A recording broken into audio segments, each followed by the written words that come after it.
Let me tell you a little something about Teddy Roosevelt.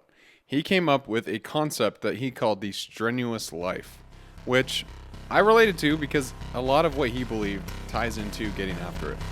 And what I love about what he talks about with living a strenuous life is that it leads to fulfillment. Without further ado, let's get after it.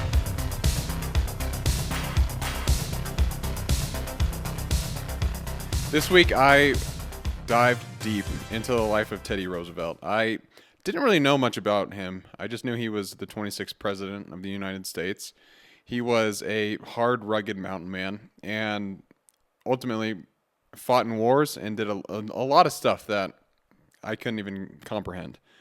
Um, there's actually the story where he was living in the Dakota Badlands, and it was one winter when he was on a ranch. He was a rancher at the time, and he had these horses that lived on the other side of the Mississippi River. And he had a boat that the only way to get the horses to check on them during the wintertime was his way of transportation. One day he wakes up in 1886 and that boat's gone. And he's like, well, someone must have stole it. So he goes down because at the time he is the deputy sheriff in North Dakota. And he decides to take action. He goes on a boat trip with himself and two other men, one named William Sewell and the other Wilmot Dow.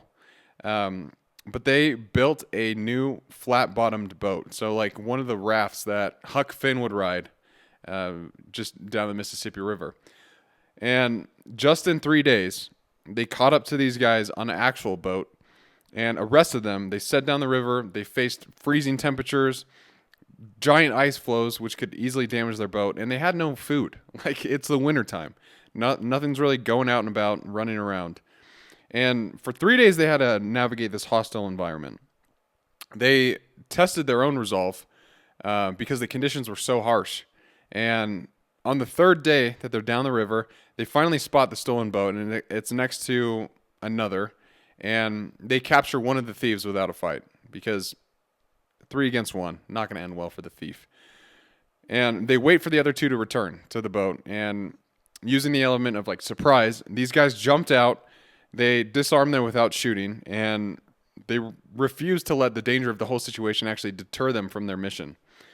And so they guard the prisoners for 8 days while waiting for the river to clear of ice. So they're just sitting there taking turns on who's going to watch the prisoners while they slept and all these things. But anyways, the story ends with they traveled in a wagon 300 miles to Dickinson, North Dakota, to hand over the thieves to the actual sheriff. And for his efforts, Roosevelt and the two other men that they were with, or that he was with, they got $50, which is about $1,500 in today's terms. And so this story isn't just about catching thieves, because I think it's a great example of what it means to embrace the strenuous life. He faced challenges head on and persevered through adversity, and he lived with the purpose of, hey, I'm going to go catch these thieves and put a stop to them. And it mirrors a lot of the Stoic principles that I talk about with like resilience and duty. And it shows me that Roosevelt's actions can actually inspire you all to tackle your own hurdles with vigor. Like, it's great to hear stories like that, because I think it's just like such a crazy example of like, oh, you know, they did embody the strenuous lifestyle. And because of that, they're like, hey, screw it. Some thieves took my boats. I got to check on my horses. Let's build a raft. Let's go find them. And that's exactly what they did. But the whole concept of the strenuous life is about embracing challenges, working hard, and persevering through adversity to achieve personal growth and societal good. And that's why I kind of fell in love with Teddy Roosevelt's story, because if you think about what I talk about with getting after it, it's all about finding something difficult to go and attempt, and then you try and do it. And if you fail, you set your sights on another goal and get after it. But one thing I haven't done well at is talking about how embracing challenges and working hard and persevering through adversity is all part of getting after it. Just like how it's the strenuous life, getting after it is a strenuous lifestyle. And it's difficult, but what does that have to do with us today?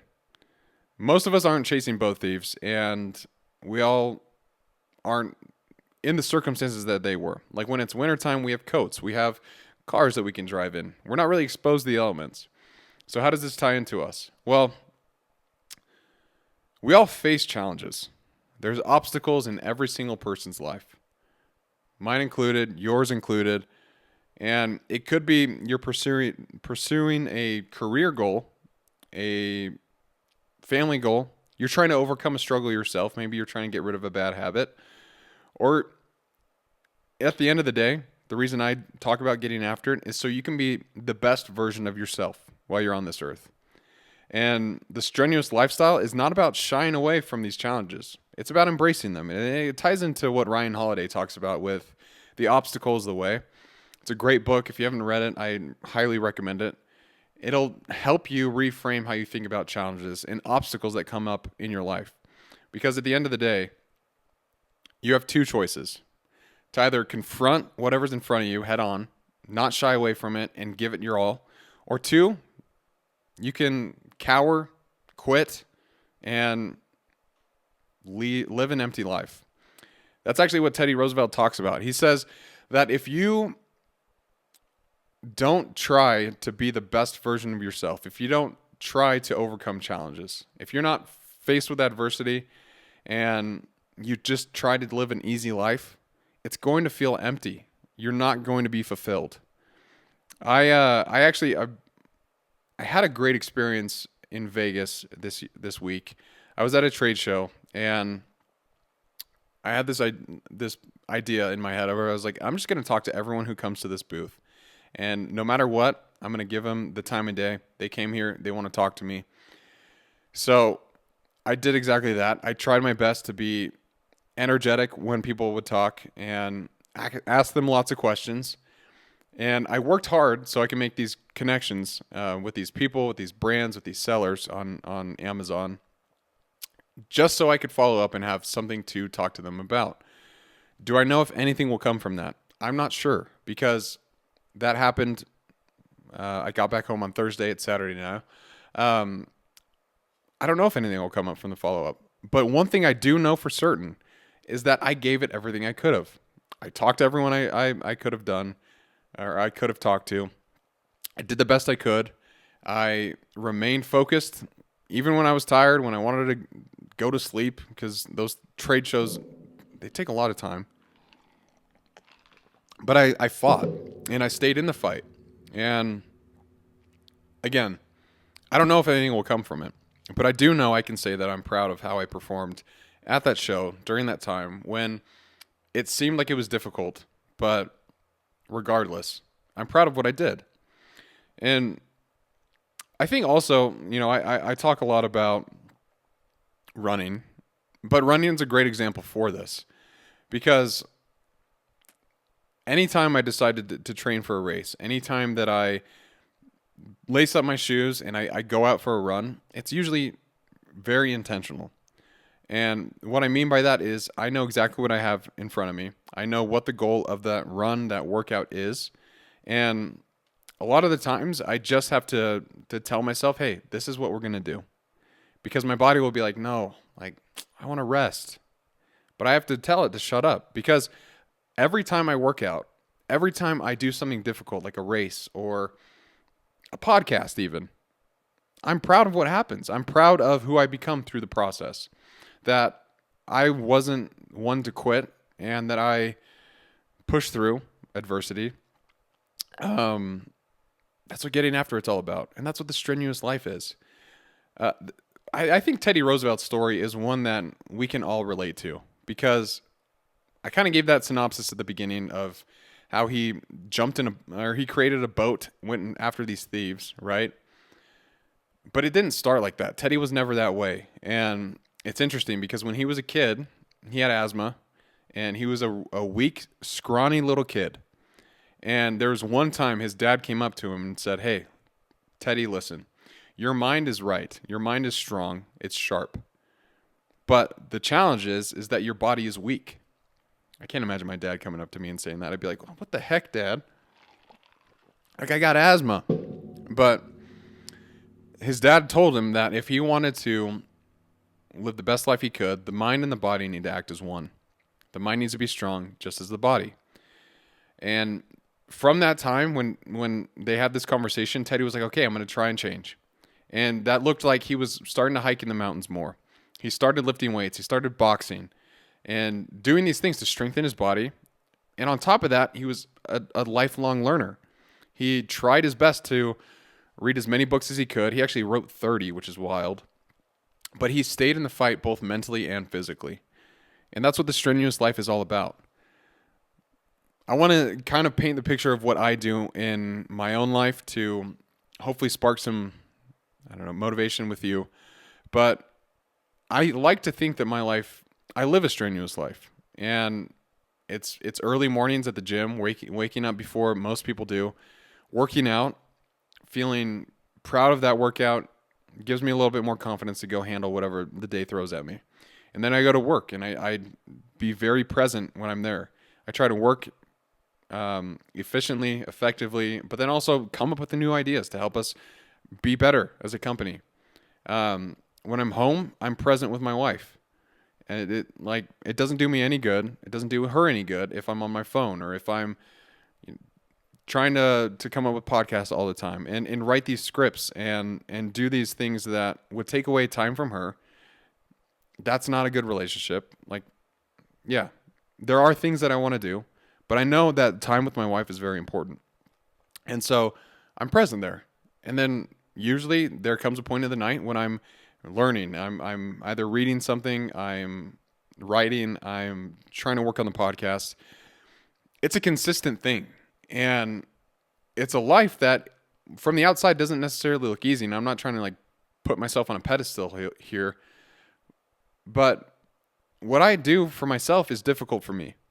And I'm not saying you have to do everything that I just said, but maybe it's one thing to start you on this path to living a strenuous life and living one that you can be proud of. Because ultimately at the end of the day, if you put your head on your pillow and you say, hey, I'm exhausted, that's a good sign because that means you gave it everything you could have and you're tired, which is good. If you're not tired when you go to bed, you might need to rethink what you're doing. Maybe you're spending too much time watching TV, watching TikToks, just messing around when you could be working on yourself, getting better, refining your skills, refining your knowledge base, and becoming the best version of yourself that you can be. Because the opposite, the contrary of not doing those things, is a very easy life that you can just coast through. I can imagine waking up, at 8 o'clock, getting ready for work, going straight to work and be there by 9, just getting the bare minimum done. Not really trying to push myself. Coming home, hanging out with Allie, maybe we'll watch a show together instead of having a conversation, which is, if you do that with your spouse, great. I like to talk to my wife. And if I didn't do that, then our relationship wouldn't be what it is today. And so I think it's a time for you to reflect on what your current actions are and where you can improve. Improving on yourself isn't a bad thing. It gets a lot of negative talk around this topic. Oh man, I have to get better. What do you mean? I thought I was doing good. And you might be doing great. Compared to the world standards, you might be doing phenomenal. But there's always something that you can refine. It just takes a moment to audit your own actions. And that's why I think journaling is important, at least for me, because at the end of the day, I'm able to sit with my thoughts for a moment and see if there was anything that I was proud of, which I can then try and bring into tomorrow's day, or if there's anything that I want to get better at that I may have slacked off a little bit more than typical, then guess what? I have a starting point. And from there, I can refine it. And it doesn't have to be something as extreme as running or cleaning up your diet in a day. It can start small. That's typically what I tell people is if you want to achieve something in your life, you need to start small. You need to at least get a baseline of where you're at so you can refine, get better, and start over, which starting over is not a bad thing. It might seem like it because a lot of things are new, but at the end of the day, You're getting better. Excuse me. Wow. But I want to make this practical. So, what are some actionable steps that you can take today? I think number one is you identify a challenge. Think of something you've been wanting to start but haven't yet, or something that you've been avoiding because it's difficult. It could be a conversation. It could be time in the gym. It could be pushing yourself at work so you can ultimately get a promotion. Like, figure out what that challenge is for yourself and make it very personal. Take time, be honest with yourself, and once you identify it, you set small goals. You break down your big challenge into smaller, manageable goals. For example, if you want to write a book, then start by writing a chapter a day or even just a page. Like, get that momentum rolling. If you listen to a couple podcasts I did ago about momentum, it usually starts with small, insignificant actions that lead to big, overarching goals that you've achieved. And it's not until you achieve the goal that you look back and you say, oh, it was an exponential growth curve. Everything starts small in the beginning. Apple sold one computer one time, but now they're the highest market cap company in the world. But one time they only sold one computer, and it started in a garage. Like, if that doesn't show you that it's the small actions that lead to the big achievements, that's what happens. That's how it works. But setting these small goals also just helps with maintaining consistency. It helps with not feeling overwhelmed with this challenge that's in front of you, and gives you a little bit more confidence that, hey, I know I can do something small. I know I can walk a mile around my neighborhood, and that'll turn into me running 5 miles. Like, it is those small things. I promise you, if you start there, it's a great way to do it. The next thing you need to do is create a routine. Like, make time in your schedule dedicated to working on this challenge. Consistency is the key. Discipline will get you started, but consistency carries you across the finish line. And you have to always make sure that you're doing your best with being consistent. It is hard. It is hard to stay with something for a long period of time. Podcast is a great example. I started this podcast about almost 3 years ago, and I'm on 100. This is 116 episodes in, and there's been so many times where I'm like, is this even worth it? Do people even listen to this? Like, are they learning something? Am I helping? That's a constant battle in my head. But I know from experience and from watching other people do the same thing that it's usually in year 4 or 5 that podcasts start to take off. And you know what? I'm cool with that, because during this whole process of podcasting, I've gotten better at speaking. I've gotten better at getting my message across and learning. Like, this has been such a great education for myself. And my routine for this is, like, every day I try and do something for the podcast, whether that's researching a topic or learning about Theodore Roosevelt or asking people, hey, what's something that you struggle with on a daily basis that if you were able to improve on could help you get after your goals more. Like, it's a constant thing that I'm always thinking about. And the more I think about it, the more I want to do it. And now it's like, it's part of my routine. It's natural, but it didn't start that way. And so whatever challenge you have in front of you, just start with those small things, get consistent, and then see what you can do, see how much more you can take on. And the key is if you need support, that's fine. Find support. Share your goal with family or friends who can encourage you, who can hold you accountable, who are there for you to talk to when you feel overwhelmed. Having a support group around you when you're going after something difficult is huge. That's why I love the running community, because when you show up at a race day, it doesn't matter what time that you're going for or what time the person next to you is going for. What's important is that you're like, hey, you can do this. You've trained for this. You got this. And it's like, it's such an encouraging thing. That's why I talk about Team Tim all the time, because there's people who've never run, but they'll get there and it's like everyone's hyping each other up. And they're like, I got this. You guys said I'm good. I got this, right?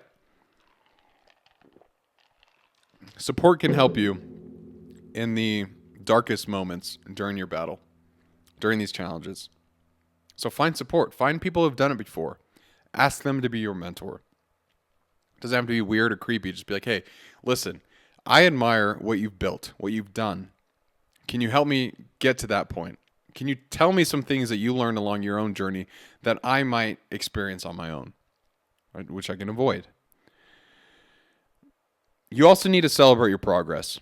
Celebrate the small wins. Every time you set small goals and you achieve them, do something to celebrate it. It doesn't have to be big, but acknowledging and celebrating small victories along the way, one, helps you stay motivated, helps with consistency, and ultimately will get you more excited about whatever you're doing. Like when I hit 100 episodes for the podcast, it's not much in the podcast world, but to me that was huge because I proved to myself that I could be consistent with this and that I actually have something that might be beneficial for listeners to apply to their lives.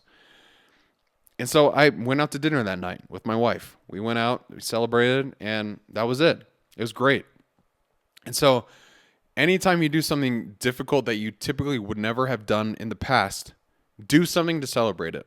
I promise you that will help with motivation. It'll help with consistency, and it'll show you where you're at. Along that, I would also say document it. Like document your experience going through this challenge, whatever it is. If it's breaking down a bad habit, if it's starting a good habit like going to the gym or eating more clean, write about it, talk about how you feel, and when you get to that point to where you reach said goal, you'll look back at your experience of actually going through it and be like, that was hard, but I learned a lot. I became better in the process. Remember that the strenuous life, the getting after it lifestyle, is much more about the journey rather than it is a destination.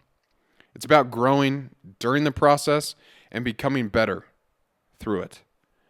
Now, for those of you who are familiar with getting after it, the getting after it mindset, which I've talked about before, you'll see a lot of overlap here because getting after it is all about taking initiative. It's about being proactive and pursuing your goals with vigor. And it's about not waiting for things to happen. Instead, you make them happen. Not waiting about the perfect time, because that'll never come. The perfect time to start whatever it is now. And the Strenuous Life complements this perfectly because both of them emphasize the importance of effort, perseverance, continuous improvement, and they both encourage us to step out of our comfort zones and to embrace challenges that come with growth. Because that is something that will happen. You'll reach a milestone and realize that there's more challenges that come your way. And be excited about that. It means you're making progress. And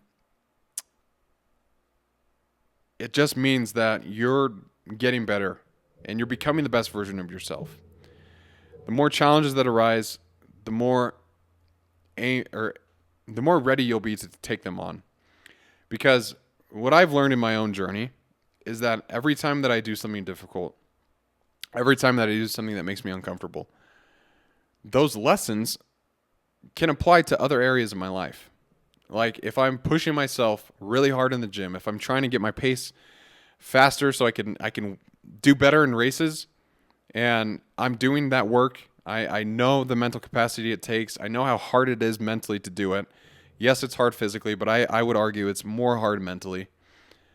Then I can take those lessons and be like, hey, this huge project just came up at work, but I'm going to apply the same principles I've done with running to be able to stay in the game, to be able to keep myself motivated, and to fight through when things get really difficult, because they will. That's why it's important to have support. That's why it's important to really test yourself and see what you're made of. Whether it's getting after it or the strenuous life, whatever you want to call it, the core principle is the same. It's to live a life of action, of purpose, and resilience. Teddy Roosevelt's the embodiment of this. Like I said, when he was a kid, he was scrawny. But then he became a boxer. He became a great mountain man. He started the Rough Riders, which they fought in the Spanish War, and the stories about the Rough Riders are unbelievable. Like, I'm not going to get into it today. I might make an episode on them later. But courage and bravery and persistence are just a few of the words that come to mind when I think about the Rough Riders. Um, I will say Teddy Roosevelt had a speech in 1999 where he advocated for a life of toil, effort, and challenge over ease and comfort. Like you choose the challenge rather than those two. Because at the end of the day, this is how you become better. Like this whole philosophy aligns with Stoicism, which I love because virtue, resilience, and living in harmony with your surroundings and your circumstances, it all ties into Teddy Roosevelt's actions and getting after it. Because we all have a hard time when a challenge arises.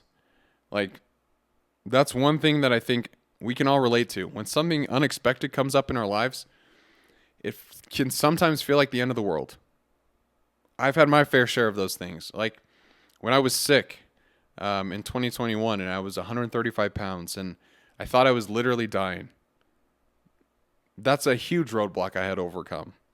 And during that time, I wasn't running as much, like at all, maybe. I can't really remember, but I was still going to the gym. I was doing the bare minimum I could. Like I was so weak. I had no energy, but I was like, I want to at least be disciplined with this and show myself that I have choices that I can make. I can either lay in bed and be just so in the grips of despair that I let that consume me. Or, you know what? I can show myself that I still have control. The challenge that you face is going to look different than mine. It's going to look different than your friends or your mom's or anyone's. That's the point. Because your strenuous life is going to look different than mine, like I said. But whatever you need to do to tackle these challenges, to do better when adversity comes your way, that's what you need to learn. That's how you will become better. It doesn't matter what your friend's doing. If you know that you're doing your best, if you're giving it all, if you're putting one foot in front of the other when it doesn't seem like it's possible, those are the lessons that you have to learn. And I will say it is a hard path to go down, but it's one of the most fulfilling.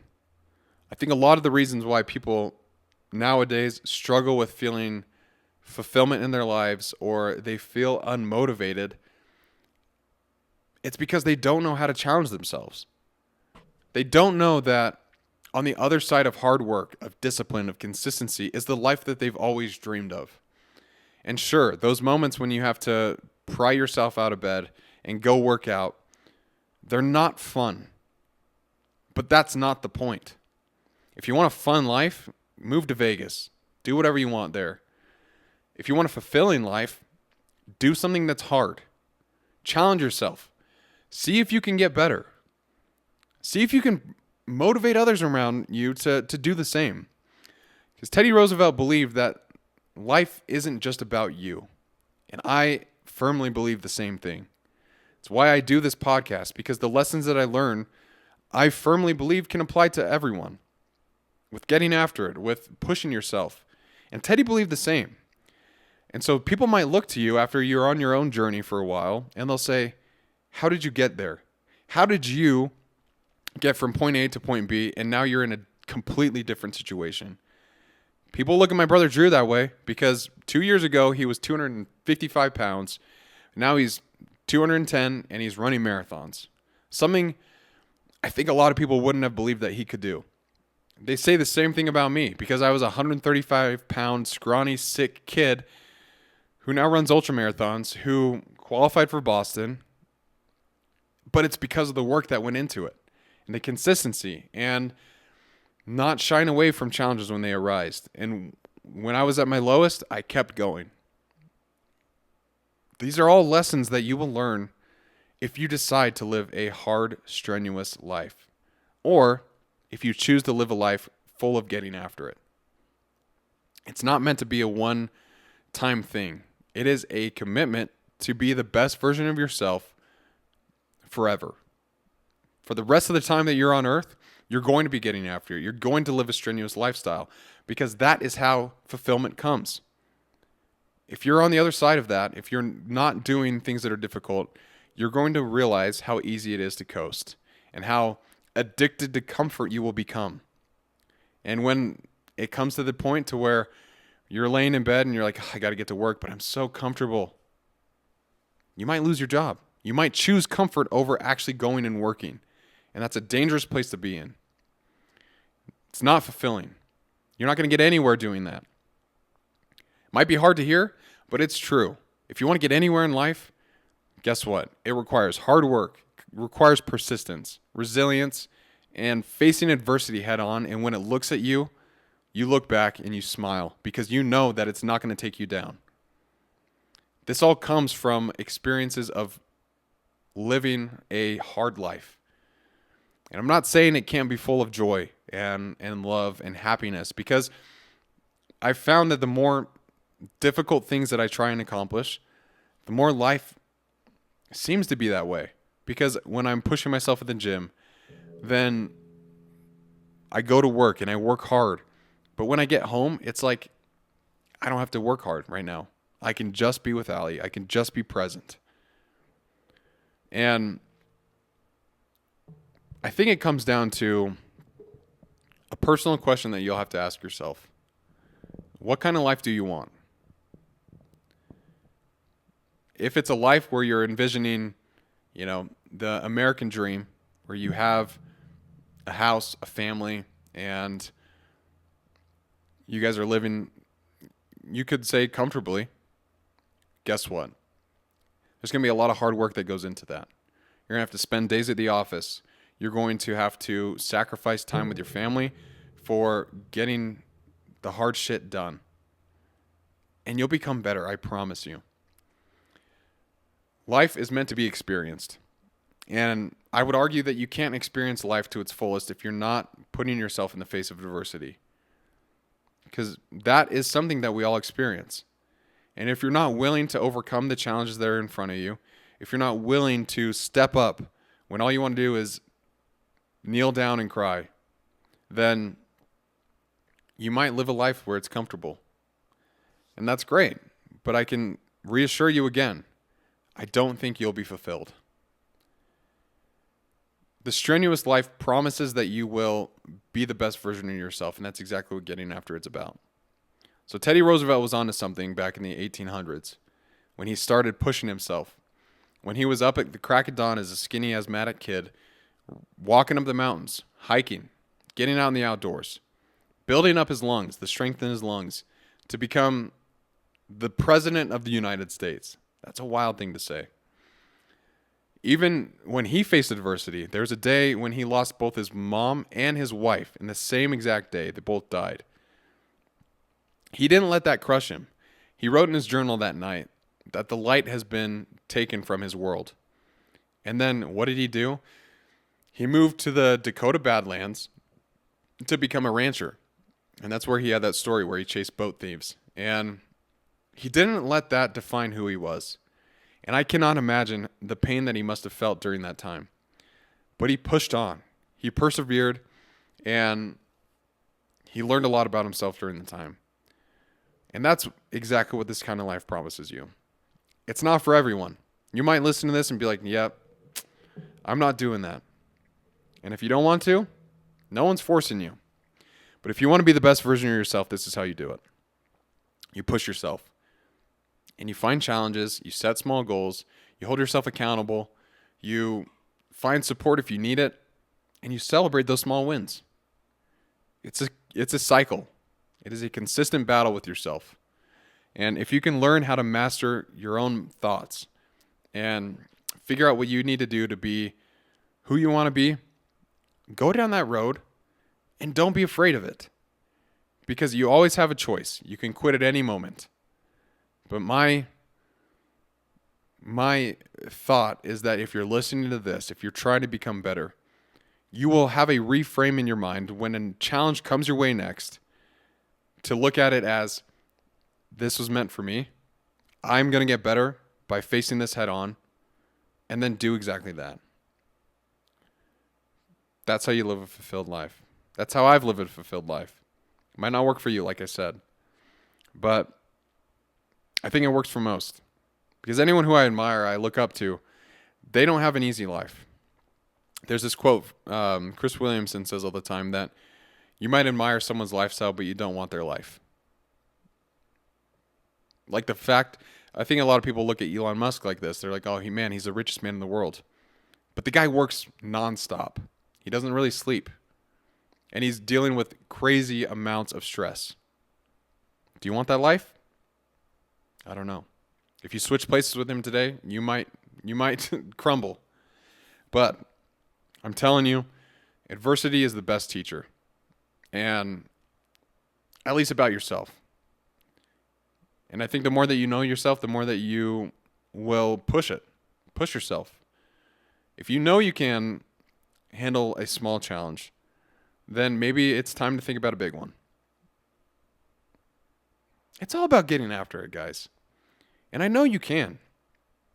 I know deep down that you can, because I was never someone who thought I would be in this position where I'm talking about living a strenuous life. I was coasting all the way up until college. And then once I got into college, I was like, hey, I found out about discipline through Jocko. And I was like, I'm going to test these principles. And I haven't looked back, because they've never proved me wrong. Discipline it's a game changer. And do one thing today that will help you be more disciplined, overcome challenges more, and be a better version of yourself. That's what this is all about. And then when you get to that point, help someone else on their journey. If you don't give back, I think that's another part of life that you might be missing out on. Fulfillment also comes from helping others. So if this episode helped you at all with understanding where you can make a change in your life to be the best version of yourself, just let me know. I would love to hear it. And if you need support on your journey to live a more strenuous life, hit me up. I have comments on Spotify. You can throw something down in there. You can email me on my website, keepgettingafterit.com, or just hit me up on social media. Instagram, it's BC Rossell. Twitter or X, BC Rossell. But just let me know how I can help. And if anything, I'm proud of you for even considering going down this path, because it is hard and it's full of challenges. But I promise you'll be better for it. So do something today to find out what your next challenge is and face it head on. Just like Teddy Roosevelt building a raft and going to find his boat after 3 days in just harsh conditions. That's a challenge, but he passed through it and he got better for it. I appreciate you guys for listening to this. I know this is a kind of a fiery little episode, but these principles have never taken me down a wrong path. And yes, they are hard. But like I said before, the lifestyle, the life that you always envision for yourself is on the other side of hard work. It's on the other side of consistency. And it's on the other side of not shying away from challenges. Rather, you push head on. So share this with someone if it helped. But I always appreciate you guys for listening. And until next episode, everyone, keep getting after it.